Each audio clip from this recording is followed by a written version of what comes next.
21세기 수로보니게 여인이라는 제목으로 말씀 증거하도록 하겠습니다.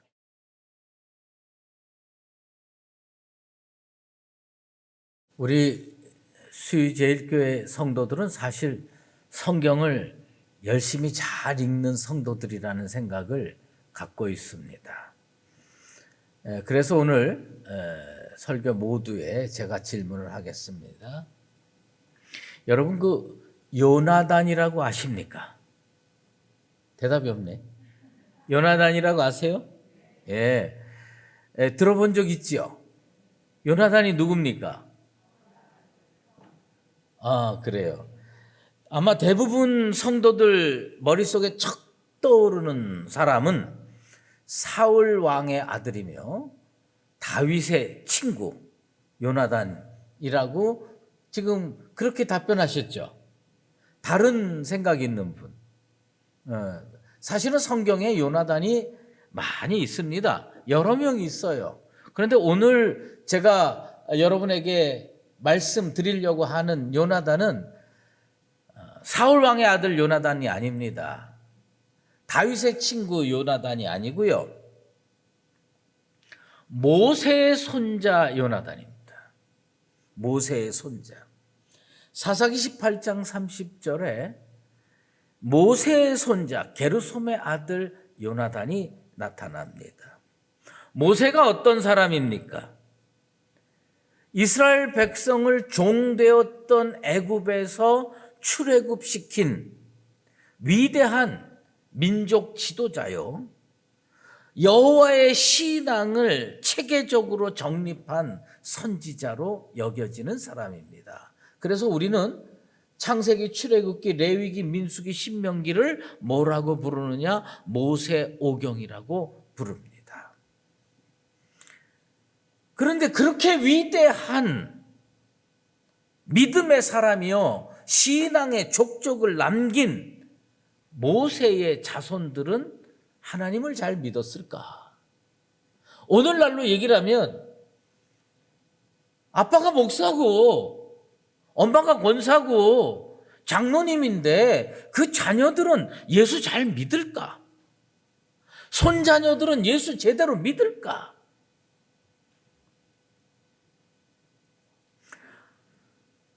출애굽시킨 그 모세 위대한 지도자의 신앙이 2대를 지나서 흔들리기 시작합니다. 모세의 아들 게르솜까지는 하나님 잘 믿었어요. 그런데 손자 요나단은 어떻게 됐냐? 우상 숭배의 앞장을 섭니다. 미가라는 사람의 집에 우상이 하나 만들어집니다. 은으로 조그맣게 만들고 요거를 믿으려고 뭐냐면 제사장을 구합니다. 무슨 제사장이냐? 요즘으로 얘기를 하면 아르바이트 제사장이에요. 아르바이트 제사장을 구하는데 놀랍게도 요즘 우리 청년들하고 똑같아요. 상황이. 하루하루 먹고 사는 게 너무 힘든 세상이야. 그래서 그냥 아르바이트로 이 일도 하고 저 일도 하고 교회 신앙 다 내려놓고 하는 거와 똑같습니다. 모세의 손자가 먹을 게 없어. 호구지책이 없어. 그래서 어떻게 되냐? 제가 하겠습니다. 그리고 그 미가의 집에 우상 숭배를 집례하는 제사장으로 들어갑니다. 뭘 받고 했느냐? 진짜 아르바이트예요. 1년에 은 10개, 의복 1벌, 그리고 먹을 거. 요거 주는데 제가 하겠습니다. 그리고 나섭니다. 그런데 아마 잘했던 모양이죠. 평생 아론한테 배우고 그 다음에 옆에서 모세 하는 거 다 구경 삼아 해서 비슷하게 다 알고 있는 거예요. 그러니까 그 미가의 집에서 제사장 노릇을 너무너무 잘하는 거예요. 단지파가 라이스 북쪽에다가 커다란 단을 만들어 놓고, 야, 그 조그만 집에서 우상 하나 요만한 거 하면서 제사장 하는데 그거 너 성에 차냐? 뭘 제하느냐? 우리 단지파 전체 우상 숭배에 네가 책임자가 되라. 그래서 이 모세의 손자 요나단이 라이스로 가서 뭘 했느냐? 단지파 우상 숭배 제사장이 됩니다. 아마 천국의 하나님 보좌 우편에 이렇게 계시는 그 모세가 볼 때, 야, 내가 어떻게 출애굽을 시키고 노력을 했는데 내 아들, 내 손자 때에 아니 저 녀석이 우상 숭배에 앞장서는 우상의 제사장이 되다니 아마 땅을 치고 통곡했을 거라는 생각이 듭니다. 여러분, 성경은 아주 냉정합니다. 어떤 부분에 있어서는 성경은 진짜 은혜가 넘치고 사랑이 넘치지만 어떤 부분에서는요, 칼로 탁 베듯이 냉정합니다. 뭐냐? 단지파가 우상에 빠졌어요. 그런데 요한계시록에 보면 그 구원의 상징으로 인치심을 받은 하나님의 백성이 14만 4천 명이 나옵니다. 그런데 이 14만 4천 명이 지파당 12,000명씩 12지파 해가지고 14만 4천 명 되는 거 아닙니까? 그런데 그 12지파의 이름이 여러분이 아는 12지파의 이름이 아닙니다. 거기에 뭐가 빠졌느냐? 단지파 하나님께서 빼셨습니다. 단지파 송두리째 뺐습니다. 왜요? 우상숭배했거든. 우상숭배했거든. 그래가지고 그 구원의 상징 12지파 이름에 단지파가 빠졌습니다. 어디 그뿐입니까? 모세의 족보, 모세 후손들의 족보가 역대상 23장에 기록되어 있습니다. 그런데 모세의 아들 게르솜의 아들 이렇게 나오는데 거기에 이름 하나가 빠집니다. 누가 빠집니까? 모세의 손자 요나단 이름을 성경에서 뺐습니다. 왜 뺐어요? 우상숭배했기 때문에. 기록할 가치가 있는 이름만 기록하는 겁니다. 하늘 생명록에 여러분의 이름 있을 거라고 저 확신합니다. 하늘 생명록에 여러분 자녀의 이름 있습니까? 하늘 생명록에 여러분 손자녀의 이름이 있습니까? 하나님은 모세의 손자도 족보에서 빼버리시는 분이에요. 왜? 우상 숭배했기 때문에. 하나님은 구원받은 12지파 이름에서 단지파를 빼버리시는 분이에요. 뭐예요? 우상 숭배했기 때문에. 물론 우리 수유제일교회에 나와 있는 많은 장로님들, 권사님들, 집사님들, 성도들 이름 하늘 생명록에 여러분들의 이름이 올라가 있다는 건 난 믿어 의심치 않습니다. 그런데 오늘 우리가 질문할 것은 내 아들 이름이 있을까? 내 딸 이름이 있을까? 어쩌면 거기까지는 게르솜 이름처럼 있을지 모릅니다. 그런데 손자녀의 이름 있습니까? 어쩌면 아르바이트 하면서 아르바이트 제사장으로 영혼을 팔아먹은 요나단처럼 아르바이트 하면서 이것 보고 저거 보고 이리 뛰고 저리 뛰고 하다가 주일 한두 주일 빼먹고 그것도 모자라서 예수 잊어먹고 사는 여러분의 손자녀 없습니까? 한국 교회의 교회학교는 지금 심각한 위기에 직면하고 있습니다. 우리 교회도 결코 예외 아닙니다. 수로보니게 여인의 딸은 귀신에 들려 있지만 지금 우리의 자녀, 우리의 손자녀는 마치 탕자가 아버지 집을 떠나서 세상으로 나가서 허랑방탕하는 것처럼 세상에 휩쓸려 살고 있는 거 아닌지 우리는 살펴볼 필요가 있습니다. 그들 생명 가운데 있습니까? 그들 구원의 명단 속에 있습니까? 세속 문화에 사로잡혀 있어서 여러분 데려오려고 발버둥 쳐도 못 데려오는 거 아닙니까? 여러분이 야 아버지 따라 교회 가자, 야 엄마 따라 교회 가자, 그래서 엄마 따라오고 아빠 따라오고 할머니 따라오고 할아버지 따라오고 이건 큰 축복받은 겁니다.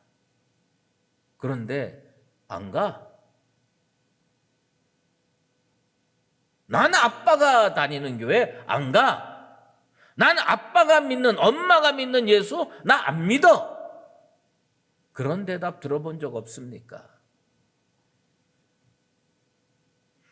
지금 교회에 안 보이는 여러분들의 자녀, 지금 교회에 안 보이는 여러분들의 손자녀가 나중에 구원의 자리에 나올 수 있을 거라고 여러분 생각합니까? 난 거의 불가능하다고 생각해요. 내가 무슨 부정적인 사람이라서 이런 얘기하는 겁니다. 하는 거 아닙니다. 뭐예요? 정말 어려운 일이거든요. 한번 세상에 나갔다가 다시 주님 앞에 되돌아오는 일 정말 어려운 일이거든요.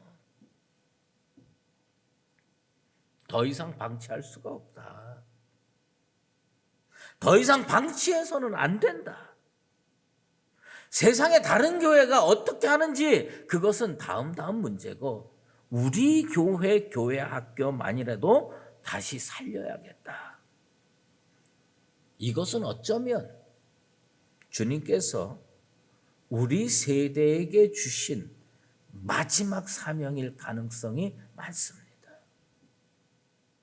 온 교회가 이제 힘을 합해야 됩니다. 목사도 힘을 더하고요. 장로님들, 권사님들, 성도들 힘을 더해서 다음 세대 우리의 자녀들을 모세의 손자꼴로 만들어서는 안 됩니다. 데리고 나와야 돼요. 그리고 그들을 교회에다가 데려다 놓고 관심을 갖고 기도하고 투자하고 돌보고 격려해서 그들을 하나님의 백성으로 만들어야 됩니다. 어떻게 되겠지? 걔네들 뭐 아빠 믿는 거 봤고 엄마 믿는 거 봤으니까 나중에 알아서 되돌아오겠지. 절대로 어떻게 되지 않습니다. 지금 기도하고 지금 계획하고 지금 투자하고 지금 변화시켜야 그들 조금 바뀌게 될 겁니다. 오늘 우리는 수로보니게 여인의 사건을 살펴보고 있습니다. 딸 문제로 고민했던 어머니예요. 딸 문제로 가슴 아파했던 어머니입니다. 예수님께서 휴식도 하고 효과적인 사역을 준비하기 위해서 이스라엘 변방 꽤 떨어진 곳에 두로 지방으로 가셨습니다. 그런데 예수님 소문이 나가지고 숨길 수가 없었습니다. 예수님께서 자기 지방에 오셨다는 소문을 이 수로보니게 여인이 듣습니다. 평상시에 딸 문제로 고민했어요. 평상시에 딸 문제로 가슴 아파했어요. 이 여인이 그 딸 문제 가슴에 품고 주님 앞에 달려나와 불문곡직 엎드립니다. 이 여인이 어떤 여인인지 아십니까? 이 여인이 자기 자식의 문제를 정확하게 알고 있는 여인이에요. 여러분 자녀의 문제를 정확하게 여러분 알고 계십니까? 아는 것 같은데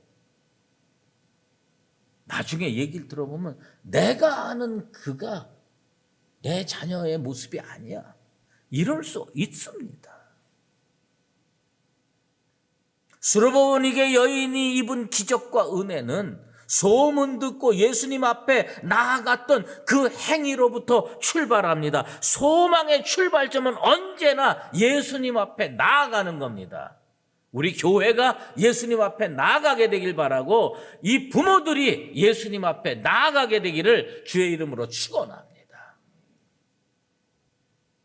우리는요, 참 이상하게 우리나라는요, 그 교육의 최고 정점을 항상 어떻게 생각하냐면 유대인의 교육이 최고다라고 생각하는 것 같아요.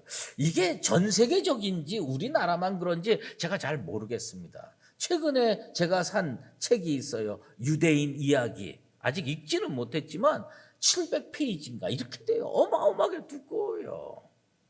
뭐 유대인의 교육을 성공해가지고 노벨상을 많이 받았다. 그 세계 금융계를 지배하고 있다. 정치계를 지배하고 있다. 그런데 그 유대인의 그 교육의 밑바탕을 만든 사람, 초석을 만든 사람이 누구냐? 요하난 벤 자카이라고 하는 랍비입니다. 예수님 부활 승천하시고 한 35년쯤 뒤에 30년 35년쯤 뒤에 역사의 무대에 나타난 랍비예요.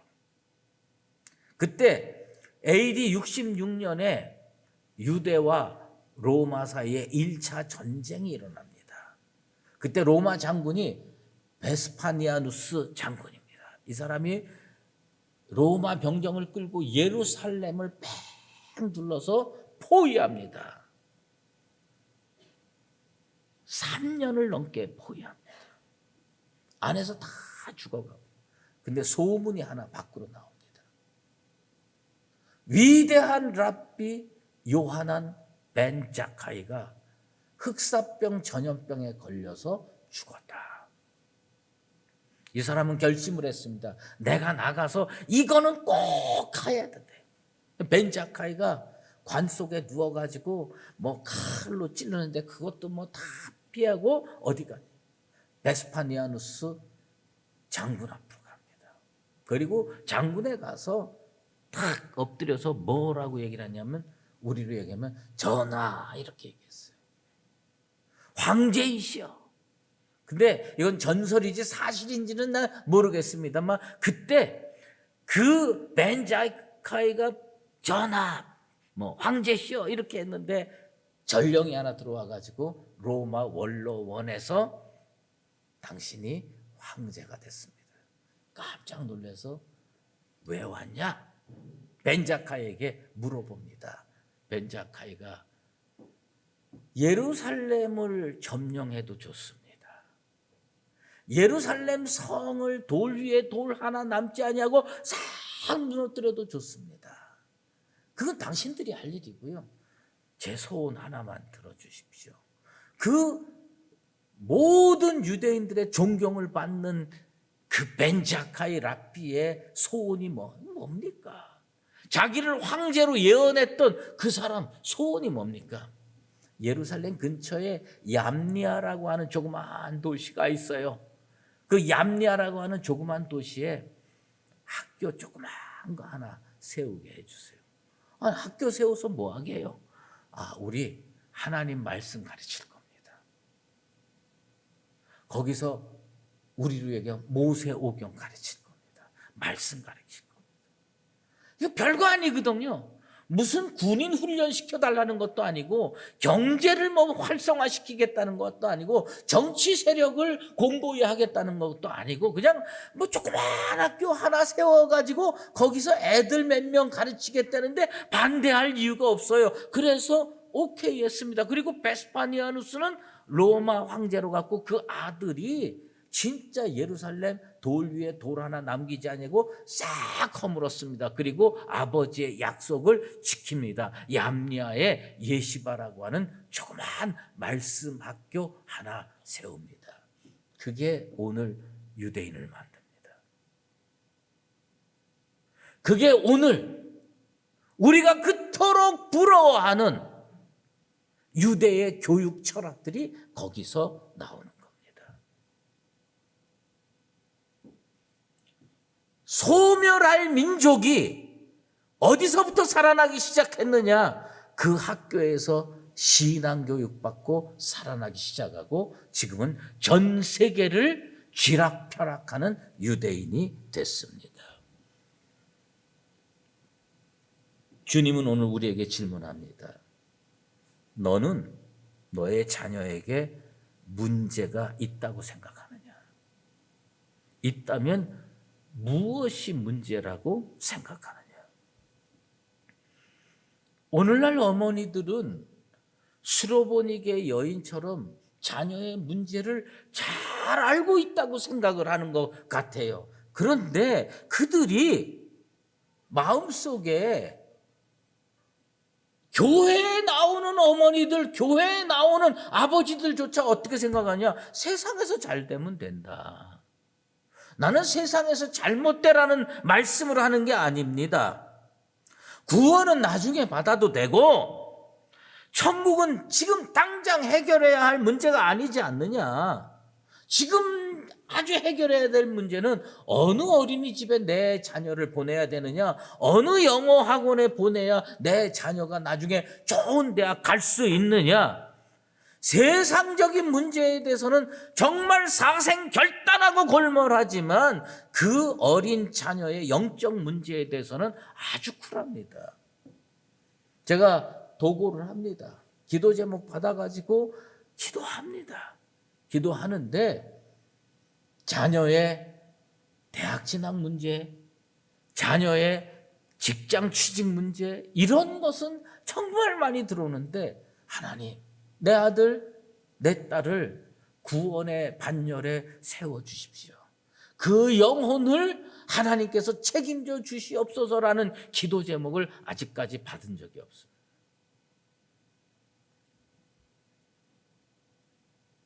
영혼 구원이 여러분 손에서 벗어나도 잘 될 거라고 여러분 생각합니까? 수로보니게 여인은 예수님께 나와서 자녀의 귀신 들린 문제를 해결해 달라고 했는데 예수님께서 그 귀신만 치료해 준 게 아니라 영혼까지 치료해 줬다는 확신이 듭니다. 하지만 처음부터 그렇게 오케이 한 게 아니에요. 수로보니게 여인이 와서 내 딸 귀신 좀 쫓아내 주십시오. 그때 우리 주님께서 자녀로 먼저 배불리 먹게 할지니 자녀의 떡을 취하여 개들에게 던짐이 마땅치 아니하니라. 이건 무슨 말씀입니까? 수로보니게 여인에게 그 인자하시고 사랑 많으신 예수님께서 뭐라고 얘기하냐면 넌 개야. 너는 개 같은 존재야. 내가 수로보니게 여인의 입장에서 예수님 앞에 가가지고 내 아들 문제로, 우리 가정 문제로 주님 좀 도와주십시오 했는데 우리 주님이 나한테 넌 개 같은 존재야. 여러분 그걸 용납할 수 있을 거라고 생각합니까? 그런데 이 여인이 뭐라고 얘기하냐면 그래요, 저는 개 맞습니다. 개가 주인의 상에서 떨어지는 부스러기로 배불리듯이 내 자녀에게도 주님의 능력, 그 부스러기 같은 조그만 능력을 허락해 주시옵소서 간구합니다. 주님께서 이 여인의 딸을 고쳐줍니다. 왜요? 예수님의 테스트를 통과했기 때문입니다. 오늘 본문의 29절 30절에서 우리가 꼭 들어야 할 말, 우리 교회가 꼭 들어야 할 말, 21세기 수로보니게 여인들이 꼭 들어야 할 대답이 있습니다. 그게 뭐냐면 예수님께서 그 수로보니게 여인에게 이런 대답을 합니다. 이 말을 하였으니 돌아가라. 이게 무슨 얘기냐? 주님께서 원하는 대답이 있었다는 거예요. 주님께서 듣고 싶은 대답이 있었다는 거예요. 왜 주님이 그 여자에게 넌 개 같은 존재야, 넌 개야, 이렇게 심한 말을 했을까? 그런데 아니 저보러 개라뇨? 그게 말이나 되는 소리입니까?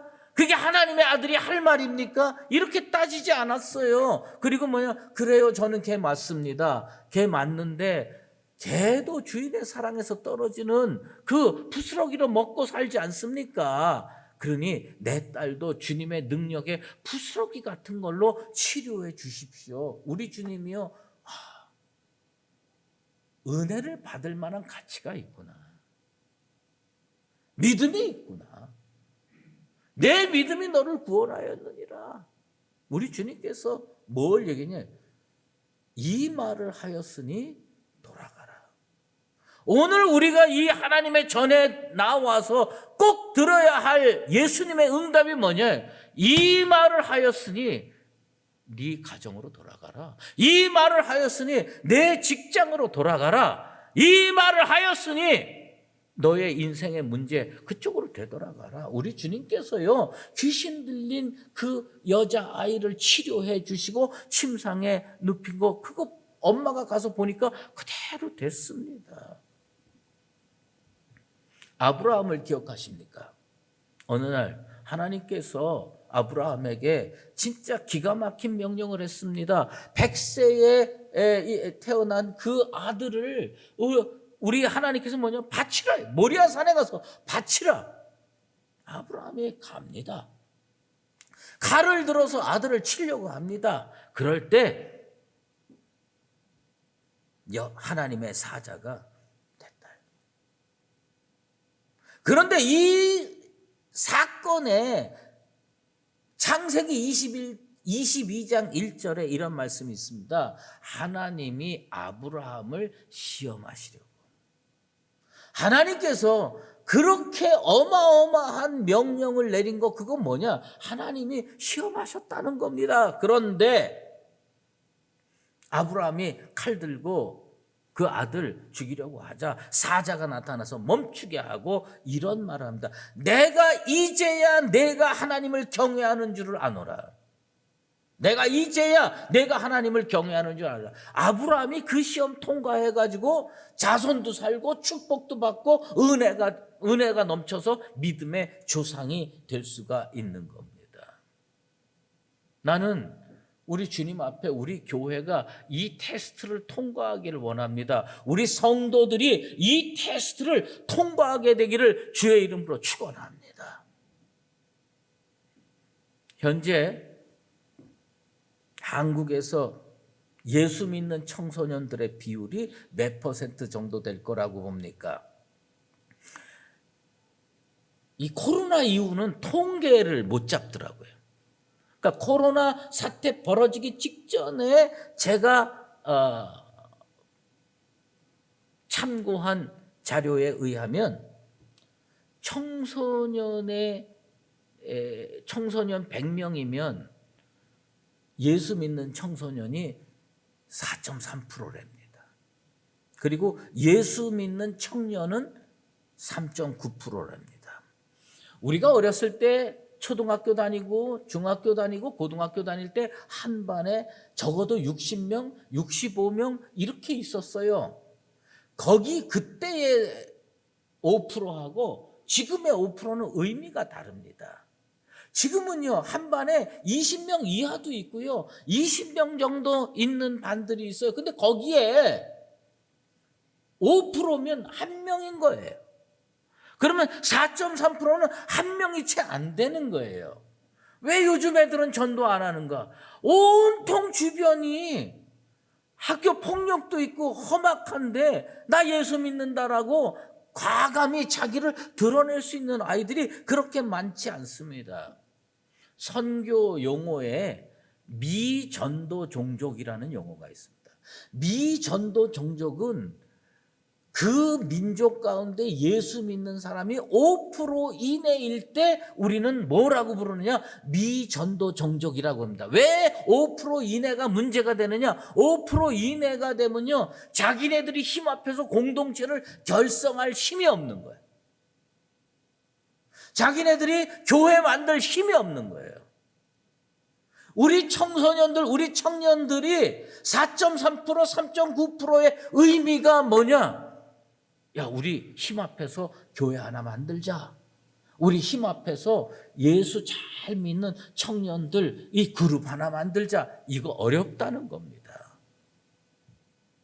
미전도 종족에게 우리 교단이 뭘 합니까? 선교사 보냅니다. 아프리카에 선교사 보내고 남아메리카 아마존 뉴욕에 선교사 보냅니다.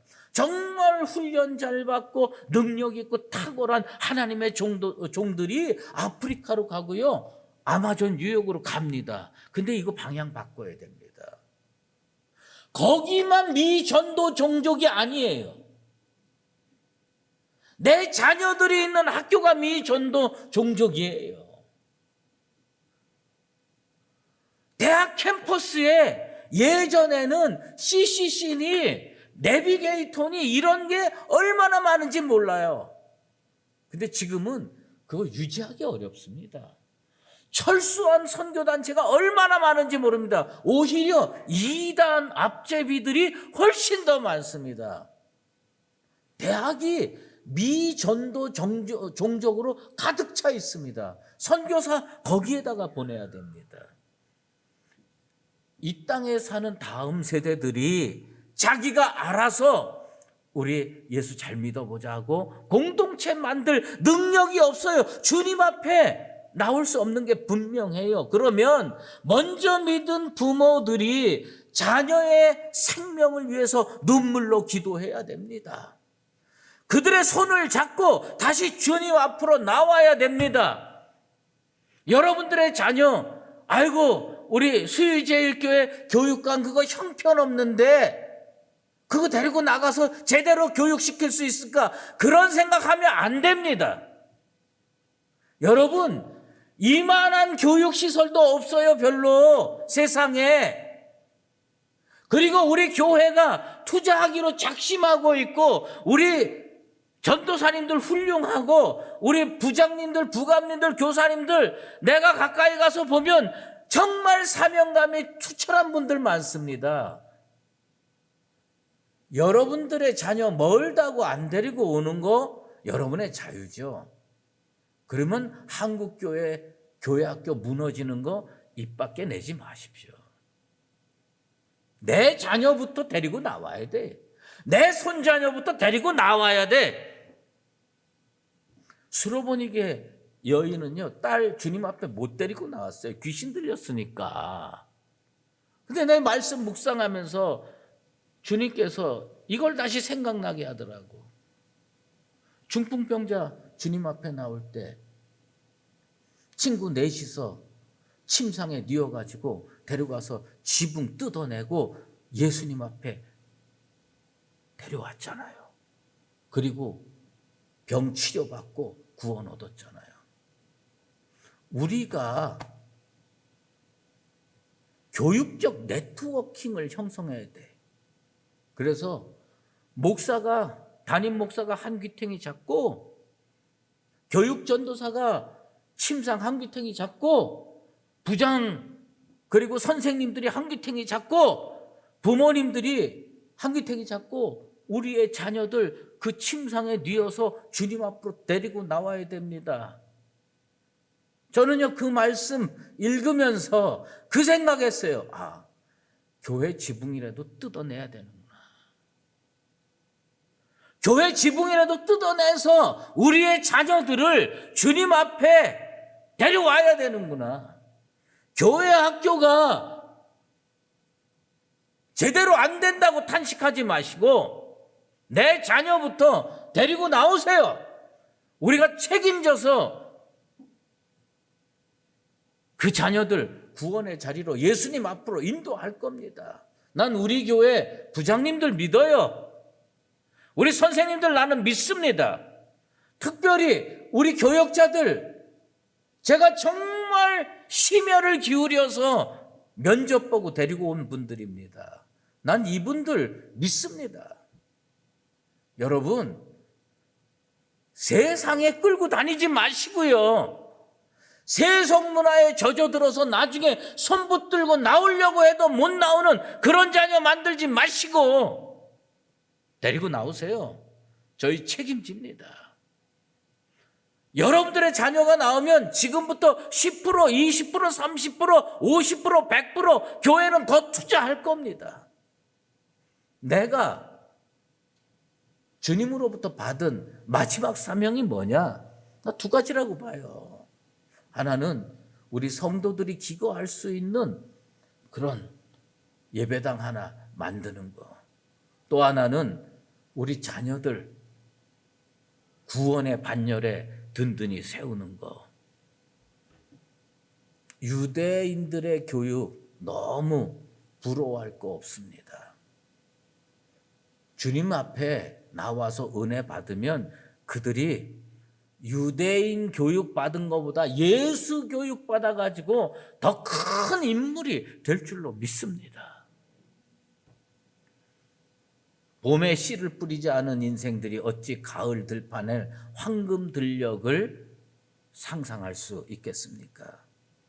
더 이상 우리의 자녀들을 모세의 손자 요나단처럼 하늘 생명록에서 지워지는 슬픈 역사를 반복하지 않게 되길 바랍니다. 우리 모두는 21세기 수로보닉의 연입니다. 주님 앞에 내 자녀 문제 끌어안고 다시 기도해야 됩니다. 그리고 그들의 영혼을 붙들고 나와서 주님이 책임져 줄 수 있도록 그렇게 하는 것이 우리의 사명입니다. 자녀들 침상 끌고 주님 앞에 나와서 여러분들의 자녀를 하나님이 책임져 주시고 예수님이 책임져 주시는 은혜의 가정, 은혜의 인생, 구원의 백성들로 만들어가는 나와 여러분 되시기를 예수 그리스도의 이름으로 축원합니다. 우리 자녀들 하나님 앞에 정말 손 붙들고 나온다는 결단, 하늘에 씨를 뿌린다는 결단으로 복음성가 보리라 하도록 하겠습니다.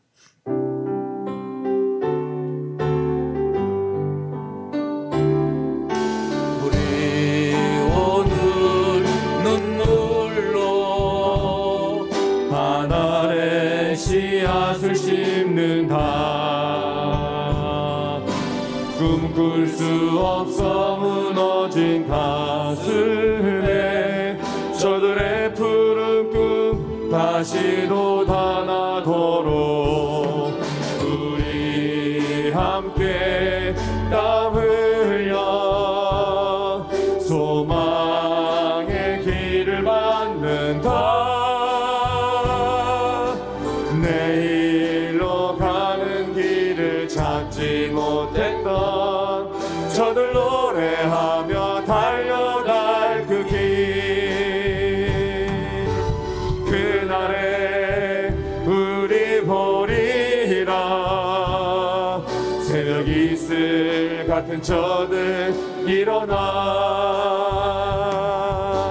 뜨거운 가슴 사랑의 손으로 이 땅 치유하며 행진할 때 오래 황폐하였던 이 땅 어디서나 순결한 꽃들 피어나고 푸른 의의 나무가 가득한 세상 우리 함께 보리라. 기도하겠습니다.